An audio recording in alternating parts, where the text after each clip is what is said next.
Welcome on this what was supposed to be a beautiful day, but is actually rather cloudy. Beautiful setting. This is a temple of money, the former stock exchange of Amsterdam.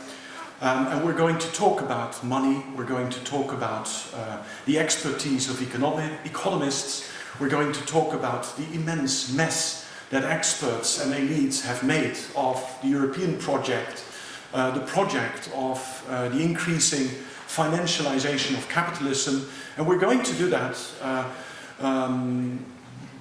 while being led through this immensely difficult, complex material by two experts who approach these issues from completely different angles. Wolfgang Streeck, a sociologist, a political economist on the one hand, and Christoph Türcke, a theologian, as well as a philosopher, who looks at money and the origins of money by using philological and other kinds of instruments to tease open these highly mysterious but at the same time sort of day-to-day objects, because we all carry it around in our wallets. But before we do so, I would take the opportunity to briefly sketch the conjuncture in which this conference takes place. It is, in my view, an amazing political conjuncture, as well as a quite frightening one. Over the last 3 days, I have been absorbed in this book, which was recently published. Thomas Frank, an American journalist and pundit. If there is one book you're going to read about politics in the United States, you better make sure that it's going to be this one. Listen, Liberals. A book in which he basically sketches out the treason of the party of the people, the Democratic Party, and how it became identified with the 10%, basically the professions. Lawyers, accountants, academics, people working in medicine, teachers, etc., etc. The 10% who have basically seen globalization as a no-brainer and have completely forgotten about what this did to the blue-collar workers. The treason of the blue-collar worker by the Democratic Party is sketched out in this wonderful book. And this speaks immediately to the political conjuncture in which we are currently finding ourselves.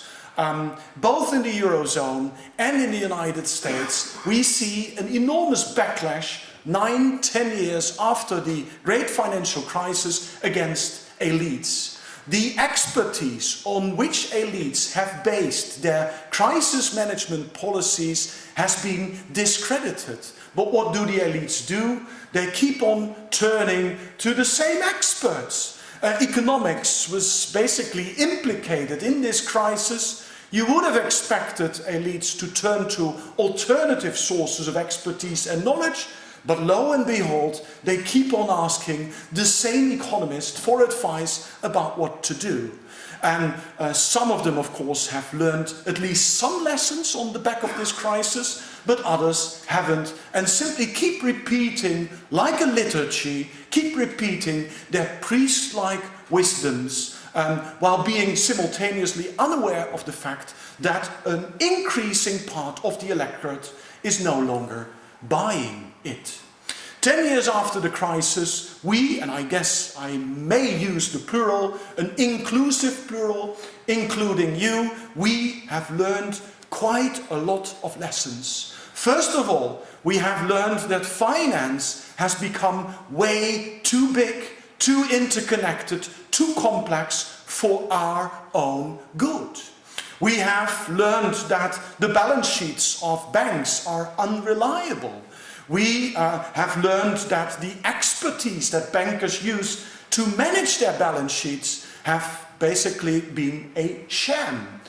In the Netherlands, the electorate has been forced to put on the table 130 billion euros in order to safeguard the creditors of the banks. Nothing much has changed since then. That is about finance, financialization. Here in the Netherlands, we sort of celebrate the fact that house prices are again increasing. But we forget the other part of that particular story, namely that increasing house prices basically mean that newcomers on the Dutch housing market will have to take on even more debt than they did before the crisis. Financialization. Also semi-public institutions who have increasingly dabbled into all sorts of debt-financed real estate projects. Financialization.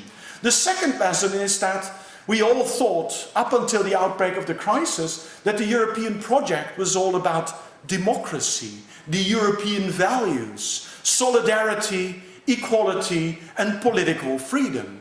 What we've actually seen since the outbreak of the crisis is that the interests of the creditors have weighed much heavier in the overall political considerations of the political elite than the interests of citizens. As Wolfgang Streeck has written somewhere, I forgot which particular piece it was, the market people are basically the ones that are deciding, and the demos has lost that particular game. We've seen it quite strikingly last year. 3 times the Greek electorate had rejected the third memorandum of the Troika, but 3 times the Greek electorate was overruled by the Troika elites. Today at 11 o'clock this morning, the Financial Times indicated that the IMF is going to put Germany on the spot. Either we're going to restructure Greek debt, which is now reaching again 190% of gross domestic product of Greece, or we're going to step out of the Troika. And it is about time that stuff like that happens. And of course, Germany, the dominant negotiating partner in the overall negotiations with Greece, is refusing to do precisely that. And of course, there are good electoral reasons for that. So the second thing that we've learned is that Europe is not what it is professing to be. It is not about democracy. It is not about European values. It is not about solidarity. And it is not about equality. It is actually about corporate interests. And among corporate interests, financial interests play a huge role. The third lesson, which I want to draw out, is the lesson that we're actually dealing here with an elite debacle. Elites have relied upon particular kinds of expertise, and that particular expertise has proven to be not only wrong, but in many instances absolutely false. Before the outbreak of the crisis, we thought that the efficient market hypothesis was a sort of an empirically adequate set of theories about how financial markets worked. And then in 2008, we all were confronted with the fact that these guys who supposedly were in the know about what they were doing had no clue. They had no clue whatsoever. And nor had the regulators. They had also no clue whatsoever about what banks had been doing the last 15 to 20 years before the outbreak of the crisis. And it's still amazing to go on through the records.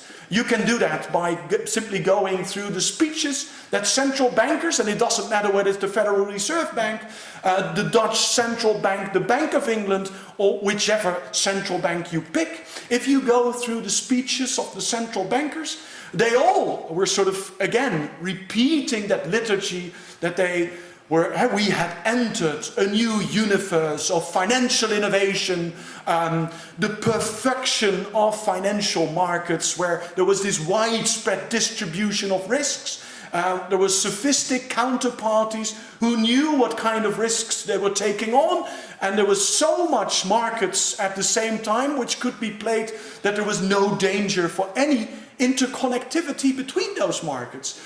And a tremendous extent of speeches which basically repeat that story over and over and over and over again. And then, after 2008, when this all was proven to be a big sham, who are the ones they turn to for advice how to clean up the mess? The same guys and a couple of girls, but mostly guys, the same guys who were responsible for the mess in the first place. And that, of course, raises tremendous questions about the academic division of labor. Why is it that we, other social scientists, geographers, philosophers like Christoph Türcke, sociologists, political scientists, why is it that we've basically left economists with the monopoly to make statements and claims about de-economy? De-economy is way too important to be left to economists. These are the kinds of topics that we're going to discuss this afternoon.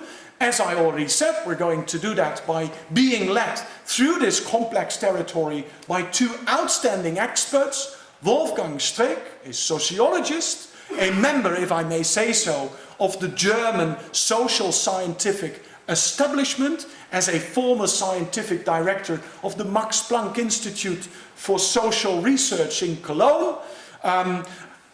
A man who has written extensively about the history of German, Japanese and other forms of capitalism, has done a lot of research in business interest representation, industrial relations, labor relations, etc., and who has since the outbreak of the crisis in 2008 increasingly become a public intellectual, a role which he plays with a lot of enthusiasm and with a lot of fervor, because the publications that he has been writing since the outbreak of the crisis have increasingly become very, very critical about the way in which the European political elites have mismanaged this particular crisis, and he has increasingly become highly critical of the overall European project and the direction it has taken. And I'm pretty sure that he's going to talk about these issues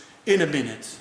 Then the other speaker, Christoph Türcke, as I already indicate, coming from different disciplines with a different career and different interests, a theologian as well as a philosopher, chair in philosophy in Leipzig, also retired just like Wolfgang Streeck. And if you go through his publication lists, there's one thing that the two men share with one another, and that is that actually see the responsibility of an academic to make public statements about public issues. Christoph Türcke has written about the attention deficit disorder epidemic among contemporary youth. He has written about psychoanalysis. He has tried to apply psychoanalytic methods to sort of diagnose our contemporary societal culture.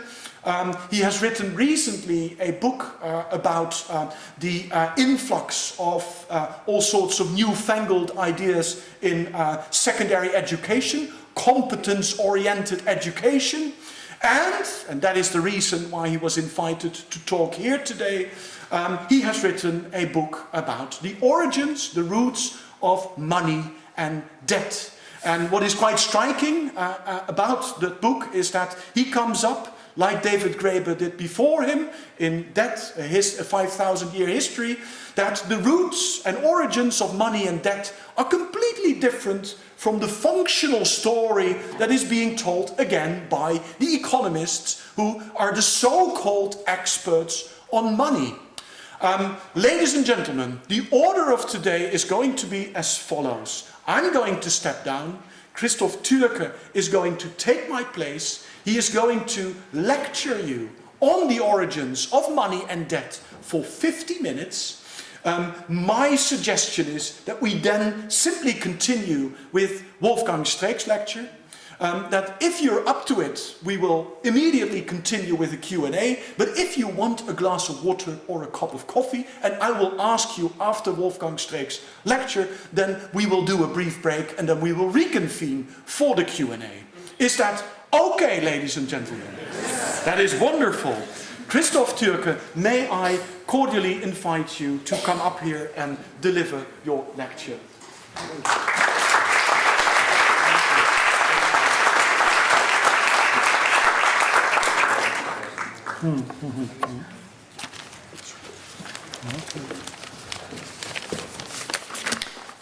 Thank you very much for this nice introduction.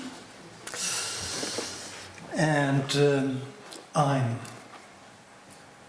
honored to be here in this famous building that is a key location of the entire modern money system.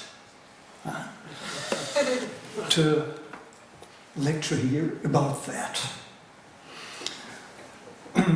Thank you very much, Baudewein and Richo, to have invited me to this famous place here. And I will advance to personal observations. Firstly, I have to confess that my English is a ruin. That's why I have to cling to a manuscript and to beg everybody who wants to discuss afterwards to speak very slowly. Thank you for your understanding. Secondly, I have to confess, as already was said, that I'm no economist, but just a philosopher. But I personally need philosophy to understand economy. Economist matters are not evident in themselves. And for me, it's necessary to translate them into philosophy, to make them understandable.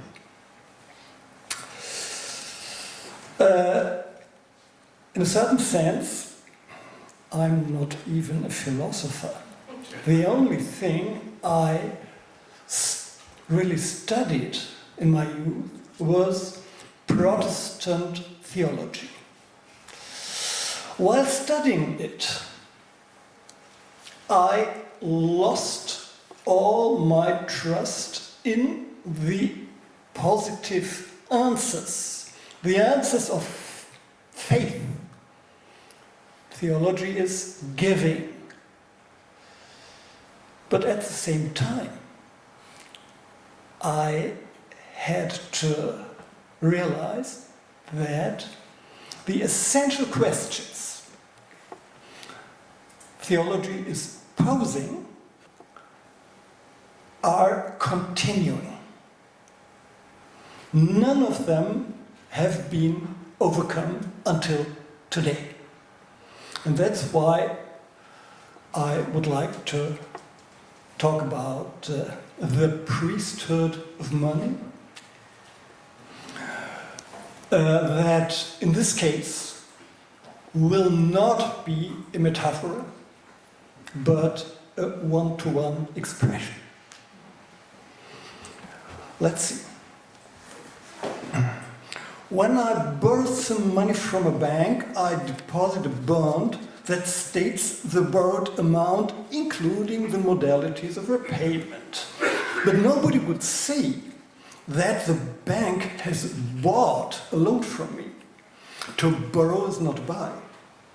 However, on the international market, they say in the next years, the European Central Bank, ECB, will buy state loans to an extent of approximately 1 trillion euros. As if its president opens a full wallet, out of which he gradually acquires bonds from national ministries of finance for that staggering sum. What a misguidance. The amounts of billions that are flowing in the direction of the state do not stream from a wallet or an asset, but they literally enter into existence just in the moment in which they are sourced. Central banks are associations of priests. They magically conjure up paper or pixels with purchasing power. Whether they do this by themselves or leave commercial banks to do it within a certain frame of credit, that's a scholastic question. Fact is that purchasing power, which did not exist before, enters the world by their order or their permission. And to create purchasing power is the most ancient job of priests. The German word for money, Geld, does not stem from gold, as many Germans and others suppose, but from the Anglo-Saxonian Gild. Initially, that did not mean private debts, but something that archaic collectives believed to owe to higher mights. In other words, sacrifices. The word guild originally signifies a sacrifice community, not an association of craftsmen. And it was not pieces of gold or silver that were sacrificed, but living beings. Moreover, the most indispensable ones, members of the old tribe or domesticated animals. Why was that done? Seems to be a madness. Huh? Why was it done? Why did they try to soften the horrible might of nature by committing horrible acts themselves and by emulating just the closest and dearest to them? Initially, far away in the Paleolithic age, that was hardly a calculated action, rather a reflex of self-defense. They sought to overcome the traumatic horror by repeating the horrible occurrences again and again on their own in order to make the unbearable bearable and the incomprehensible comprehensible. This was a physiologic strategy of immunization, and in this sense, a genius trick. Nevertheless, to repeat the horror remained a horrible act, even when performed so often that it became a ritual custom. Anyway, it longed for further moderation.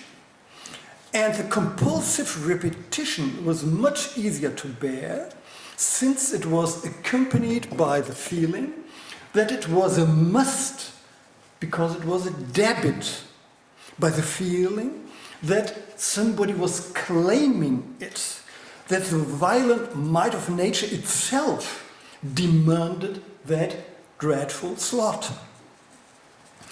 This particular feeling, the first to be a specific human one, the cradle of all human imagination and thinking, implied a tremendous inversion. The might of nature was considered to be a higher instance. The reflex of self-defense appeared as a gift which was owed to this instance. With this, the reflex had received an addressee, a purpose. It had become an intentional act, something that makes sense. It happened in order to balance debt. In other words, it had become payment. As a matter of fact, debt and payment entered the world as means of moderation, as measures of an archaic anesthesia. And those higher mights that later on have been called gods were constituted by payment. They were the first target of payment. The payment was bloody and real, while the target was only imaginary. But the imagination that fancied it opened an epochal emergency exit out of the natural history of traumatization. Imagination came into being by turning around a compulsive reflex of self-defense into a matter of sense. By this turn, a specific human culture arose. In other words, it arose by the invention of payment. Immolations were not only the first payments, they were even the first currencies, always binding and representative for entire collectives. And as they were horrible currencies, they were continuously accompanied by the desire of less horrible ones. The history of the means of payment only becomes understandable as a history of substitution. Can one not substitute the sacrifice of a human being by a certain number of cows, a cow by a certain number of sheep, goats or hens, living beings by metal? Each time, the new means of payment began as a sacrilege. It palmed off the gods with less than the old one. And only when it became evident that human beings were not significantly worse off through this, that their gods apparently agreed with their change of payment, the original sacrileges turned into holy customs. The most important break was the substitution of living means of payment by anorganic ones, by metals. Until the late Neolithic age, in other words, during the by far largest part of the history of mankind, about 90 or 95%, living means of payment were the only that existed. It was a monstrosity to sacrifice metals to the god. How should they consume it? How should they swallow it? People who dared to offer them something like this did so only because they believed to perceive in metal a reflex of astral gods. The copper seemed to reflect the divinity of Venus, the silver, the divinity of the moon, the gold, the one of the sun. Only due to this did the idea of offering up a golden calf to the sun instead of a living cow come into being. The cow was consumed after being offered. It was a one-way means of payment, while the golden calf overcame its sacrification undamaged. With this, a new epoch of means of payment began. The metal figure was still there after the act of payment, standing or lying around in the temple. Nevertheless, further sacrifices were due. And so, metal gifts were accumulated within the temple. The temple's treasure emerged. Moreover, metal things were not only durable, they were reusable too. They were able to circulate. Why should they, once dedicated, eternally remain within the temple? Couldn't they be passed anew to people who were willing to sacrifice? Of course, not gratis, because a divinity from whom a gift is purloined, even in order to be lent out to somebody else who sacrifices it again, has a claim to compensation. This claim, that's the interest. Interest is compensation for purloined property until today. And the first property was that of the temple, as the wage original was a honorarium for priests whose sacral know-how during the ceremony claimed a recompensation.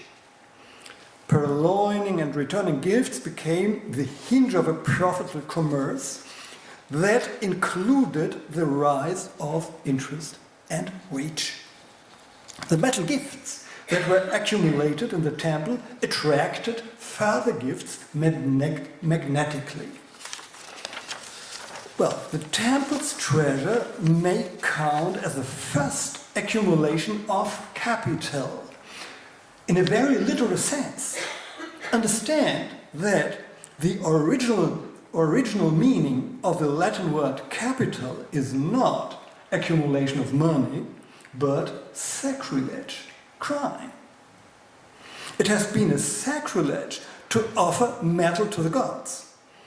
That is why one sought to appease them by accumulating more and more metal in honor of them. However, every new metal gift repeated the sacrilege that ought to have been eliminated. Thus, the accumulation could not come to an end. In fact, the temple's treasure contained the first systemic compulsion of accumulation. The greed for gold is no natural instinct. It is driven by a compulsive and hopeless need of discharging debt. Greed is a surface. It's something behind it. And that is named guilt or debt. In German it's the same word, Schuld.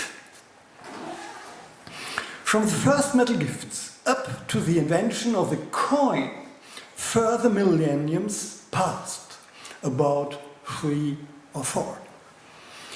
Coins are not at all the original form of money, as many economists think and believe until today. It's rather one of the latest. It's only the first profane, penetrating means of payment arisen at the margin of Greek temples.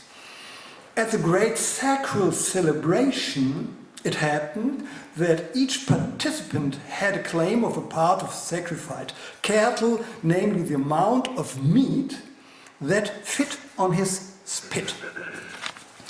And when the community of sacrifice grew too large, well, then the lower class participants only received a mark on their spit. And the amount of meat that was indicated by the mark, they were allowed to fetch from the temple's store that had derived from the temple's treasure. So they received their meat, but they were excluded from the solemn meal of sacrification. That was an ingenious trick of outsourcing, invented by priests. Soon, some tyrants of Greek city-states took it as a model. Why should they continue to supply their bodyguards by letting them have a share of their loots? It was much easier to put a means of supply into their own hands, and so the tyrants withdrew from their private treasure, that was a counterpoint of the temple's treasure, an amount of smart silvery and golden discs, reflections of astral divinities, and stamped them with the sign of the city-state, in Greek, of the polis. So these discs became authorized marks for a certain quantity of provisions. Invested with them, the bodyguards had the right to go shopping in all polis stores. In other words, coins initially started out as tyrants' fees. But as soon as they came into circulation, they served to anybody who got them. No tyrant could steer their circulation any longer. However, as fast as they spread, their generation was forgotten. Their profane use did not betray their sacred origin anymore. The only reminder of it was their stamp. Stamping coins was a state's act, but a temple's method, because it sealed metal as holy object had been sealed before in the temple. Seals are signs of sanctification. Anyone who damages them will profane a holy authority. No human being, no animal, no metal is money by nature. They always had to be transformed into money by ritual. By tossing, for instance, the tribal mate was elected whose immolation spared the others. Animals were marked as sacrifices by certain cuts or decorations. Metal was stamped. Only a ritual conjures up natural things with purchasing power. And the ones with the competence to do this are priests. This did not change in the age of paper money. For centuries, paper only was a bill that was drawn on a certain amount of coins. Money itself, however, was nothing but coins. Only at the end of the 17th century did a private concert of merchants found the Bank of England. This concert offered to pay the debt of the king by getting his allowance to represent his debt in paper and circulate it as national banknotes. With this, the model of the modern central bank arose, invested with the privilege of printing national paper money. Initially, this printing was limited by the amount of coins the concert had paid to discharge the king's debt. Paper ought to represent nothing but coins and should always have been backed by them. But in reality, that was never followed strictly. Banks always brought more paper into circulation than metal was stapled in their cellars. From the beginning, already in medieval Genoa, Florence, or Venice, they followed the principle of part backing. They argued that their customers would never all claim coins for paper at the same time. If this happened, the bank failed. And up to today, no bank will be able to pay off to all customers their entire deposits at once. No bank will survive a bank run, clear. Nevertheless, initially it was unthinkable that paper notes could do anything but represent coins of noble metal. The coins remained the better money. Their astral aura continued beyond all cultural and confessional limits, even in the 19th century, when paper money had drastically increased and coins evidently were far from fulfilling the global demand for money. An international community of states agreed on the gold standard as the base of a peaceful exchange between civilized nations. In other words, when the gold standard was established, it had already become obsolete. That's what I called the gold fundamentalism. Nevertheless, the global economy clung to it for a further century and sought to reanimate it even after World War I and II under new conditions. Only in 1971 did the United States definitely give up the connection between dollar and gold. Since then, currency is no longer backed by metal. All currencies are represented by paper or pixels, and coins are nothing but small change. The amount of money that central banks circulate is no longer conformed to the amount of gold they happen to possess. It's rather determined by free economic discretion. Did this transform the generation of money into something rational? On the contrary, it's more mysterious than ever. Yet noble metals have a certain rarity by nature. Moreover, a unique natural consistence and irradiation. This particularity is that invited early mankind to project into them the power of annulling guilt and debt. In other words, a purchasing power. Profane paper, however, can almost be produced infinitely. It is ready to receive all you want to note on it, including sums of money. Paper turned into a fugitive porter of purchasing power, whose generation thus is approximating the biblical model of the world's creation. And God said, there will be light, and there was light. And the central bank says, there will be money, and there is money. Since then, the international volume of money had grown explosively, together with the might of the central banks. Actually, there are nothing but non-governmental organizations, NGOs, that should provide a stable currency. Taking this role, however, they have ascended to mighty global players and have got involved in a tense relation with the political forces, as happened in former times to the medieval church. For the entire Occident, the church was the central instance of remission, an agency that ran a register of guilt for all human beings.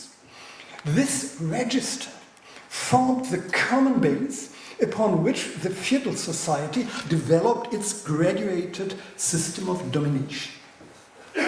The ecclesiastical monopoly of annulling guilt seemed to serve for nothing but the salvation of the believers.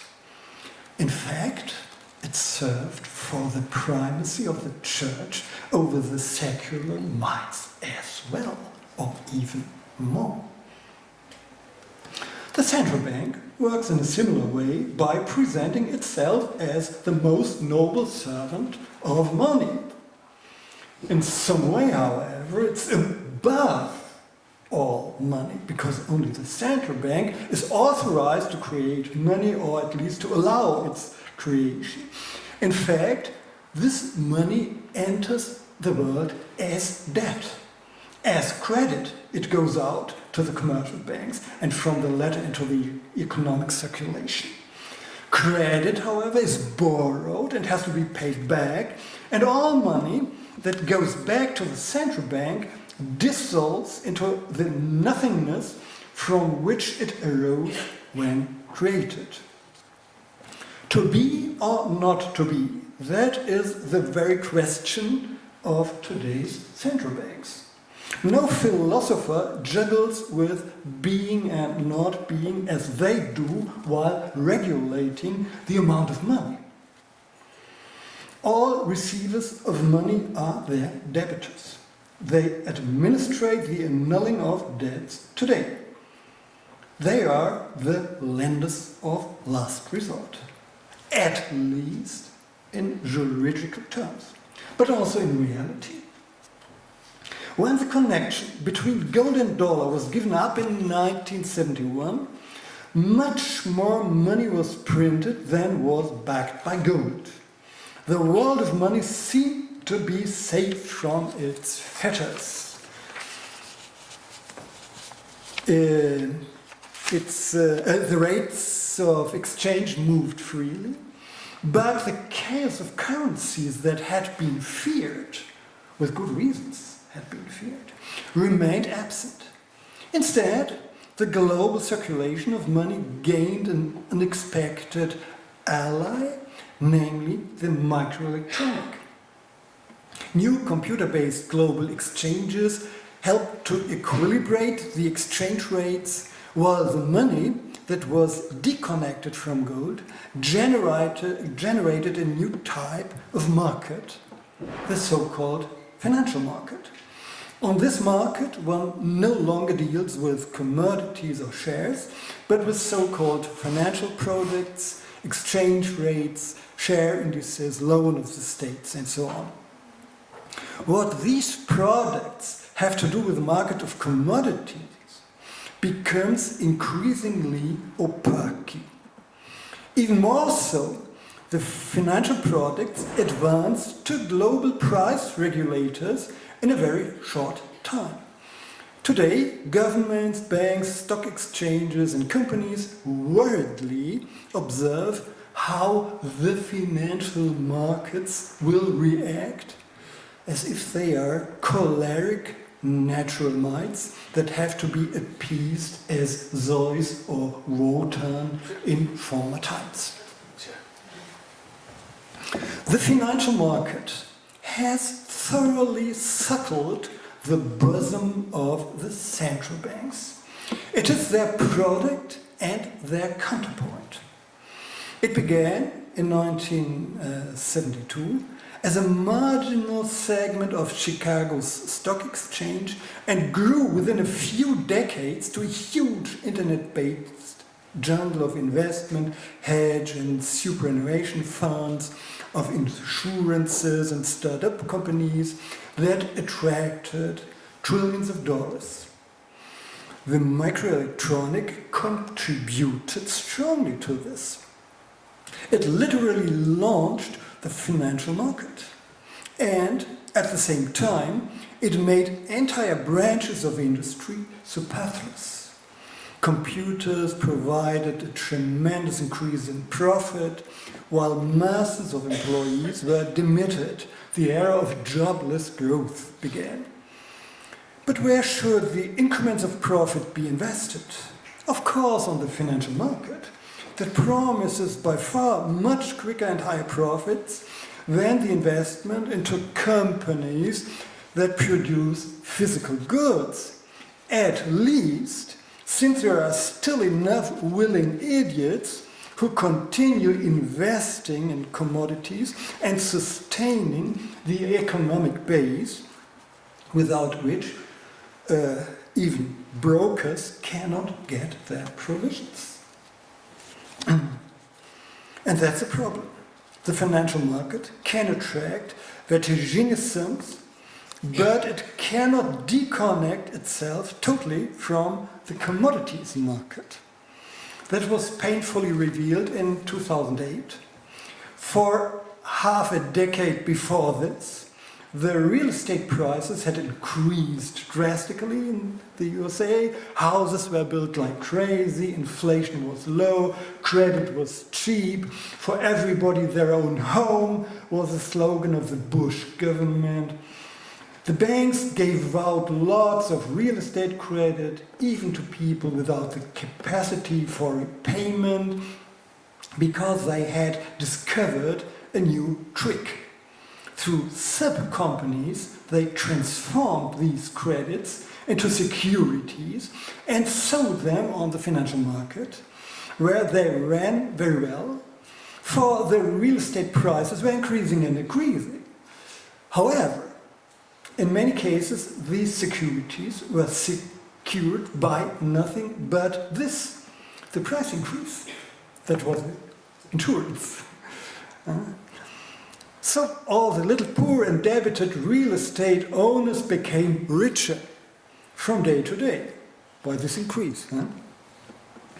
The banks offered them to transfer their contracts of credit into better ones and made them believe that a continuous change of contracts would redeem them one day from their entire debt. And then the prices fell.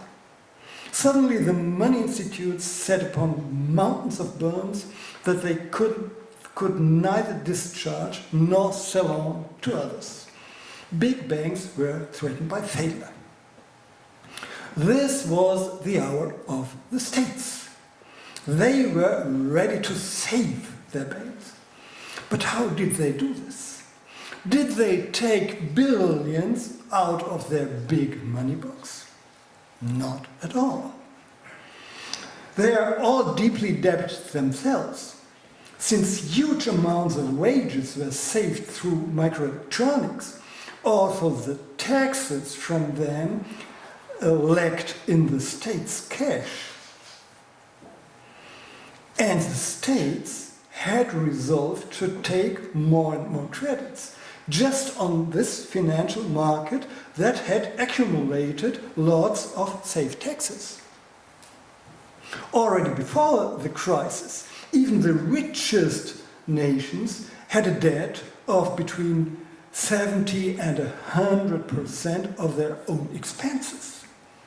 Now the crisis compelled them to additional requests. The financial market was ready to help, however not the banks, but the states, in order to enable the latter to help their banks. The state was the more reliable debitor. It offered the taxpayer as security, while the bank only offered its customers. Today, commercial banks are hardly more than a coat of varnish on the financial market. Nevertheless, they have a direct systemic relevance. The central bank's primary customers, through them the money that's created out of nothing enters into circulation. From them the middle-class entrepreneurs take their credits. By them the little people's accounts are run. If they become unable to pay, entire commodity-producing branches are threatened by paralysis, and the majority of the population will suffer from a lack of money for elementary provisions. This is different with big investment funds. When they crash, some super rich people will lose gigantic sums of money. But an instant crash of the entire circulation will not happen. Indirectly, however, these institutes, the so-called shadow banks that act like banks but without any state supervision, of course have a high systemic relevance. That became obvious in 2008 too, when the commercial banks were threatened by the inability to pay. The sums for their salvation were easily disponible within the sector of the shadow banks. But understand that these sums had flowed before through these commercial banks into the sector of the shadow banks as credit. Now the receivers of credit help the givers of credit to get out of their impasse by means of the money they had previously received from them. Within the sector of the shadow banks, trillions were accumulated that had merely passed through the commercial banks. The mass maneuver the shadow banks dispose of was and is unequally bigger than that of the commercial banks. And what did the central banks do? Their reaction was reserved. They did not want to initiate an inflation. Thus, they left the field to the financial market, and it happened that the latter slipped into the role of the lender of last resort. It was the financial market from which the bulk, at least the bulk, was borrowed. The USA took about $700 billion, Germany about 500 billion euros, the Euro community together more than 1 trillion. While the states, in this way, restituted the payment ability of their banks, they drove their own debts to new peaks, with consequence that influential shadow banks and brokers moved on to beg on the failure of the weakest Euro countries and forced the others to give bail for them. In other words, the financial market forced the European Union to pull down one of its essential pillars, the famous no bailout statement. Instead of this, a new fund called European Stability Mechanism, ESM, was established, of course, by means of taxes. The fund was supposed to act within the Eurozone like the International Money Fund does on a global level. Only when this happened, the ECB tried its comeback. It declared its readiness to shoot the sufficient amount of money into the Eurozone to defend all their members against failure. With this, the ECB faced the showdown. Who is the lender of last resort? The central bank or the financial market?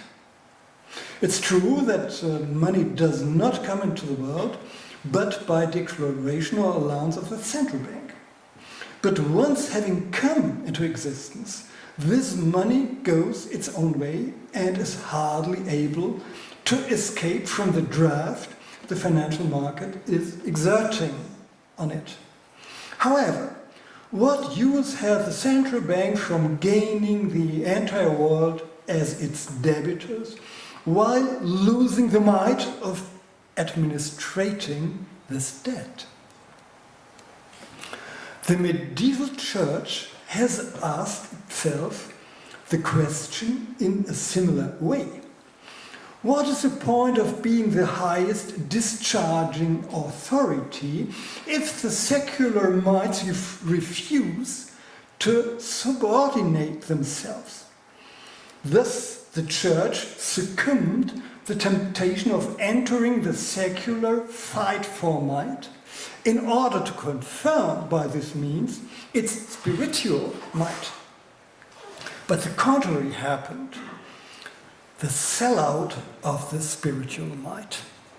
The church declined to the level of the secular mights, it became one of them and ruined its special status, namely its sacerdotal authority. And the ECB, doesn't it behave quite similar? Actually, it's buying state loans for billions, lending money to the indebted Eurostates for an extremely favorable interest rate. However, not in a direct way, because the money that the ECB created is not allowed by law to flow immediately into the state's cash. It has to pass through commercial banks before. In other words, it diverts around two corners. Firstly, the central bank insures a certain sum to the state if the latter warrants, for example, to undertake some cutbacks in its household. Then the state borrows this sum from some commercial banks, and then these commercial banks get back their loan immediately from the bank. That does not work unless the commercial banks collaborate with the state. This they will not do gratis. And who will pay the fee? The taxpayer, of course. It is they who pay for the commercial bank's readiness to cooperate that the central bank has bought in order to influence the state's financial politics. Within this triangle, the central bank does much more than creating money. It negotiates its own conditions for lending money to the state and the commercial bank's conditions for collaborating. In other words, the central bank interferes and bargains in order to weaken the financial market's power and to come back as lender of last resort. It lowers itself to the level of the market powers in order to remain above them. However, this will not succeed any better than the papacy's secular ambitions in former times. Of course, the tremendous sums the ECB is creating are supposed to decrease state debts and to launch real economy. But even the billions that are flowing for that purpose are much too little to liberate the states from their debts. They only give them better conditions to borrow on the financial market. The real economy, however, will not even be approached by the central bank. Only states and commercial money institutes are able to launch it. Household cutbacks will not foster it at all. And banks and shadow banks will not invest into the real economy unless they see considerable profits. In the face of the billions or trillions the great investment firms are filled up with, the prospective yields of smaller and medium commodity companies seem to be more and more peanuts. Yet the ECB's new input of almost interest-free money hardly moves the financial market to invest into commodity production. However, all the billions created by the ECB that do not enter the real economy will only strengthen the financial market. Of course, this market remains a debitor of the central bank as all recipients of money.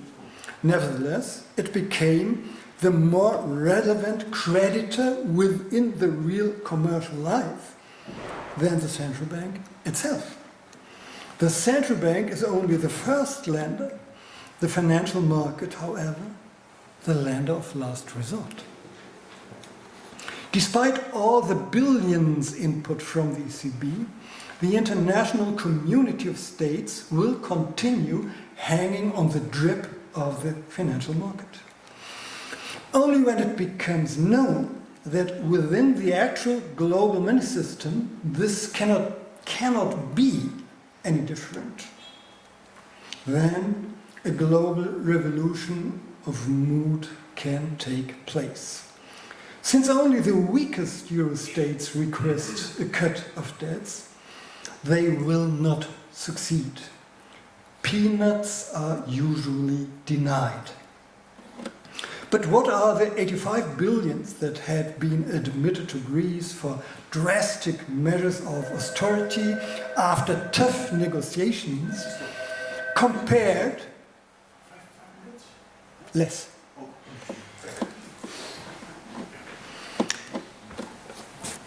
I repeat. But what are the 85 billions that had been admitted to Greece for drastic measures of austerity after tough negotiations, compared with the 500 billions that Germany borrowed almost overnight in order to save its commercial banks? True, Germany's economic power is much, much higher than that of Greece. But don't forget, only since the leading rating agencies continue giving favorable notes to this power, will Germany be able to refinance itself on the financial market. Without the loans of the latter, it would break down in the same way as Greece was going to do. Only when the entire community of states are ready to admit that they are all caught in the debt's trap without any doubt, can a real new beginning appear on the horizon. A global cut of debt. Such a cut will not at all be the final solution, only a new beginning. Above all, however, it would recall the primary meaning of money. Originally, payment took place to eliminate the horror. One paid in order to get rid of all payment. Money came into existence in order to make itself superfluous. That is and remains its basic intention, even when it will never be fulfilled. Thank you for your patience.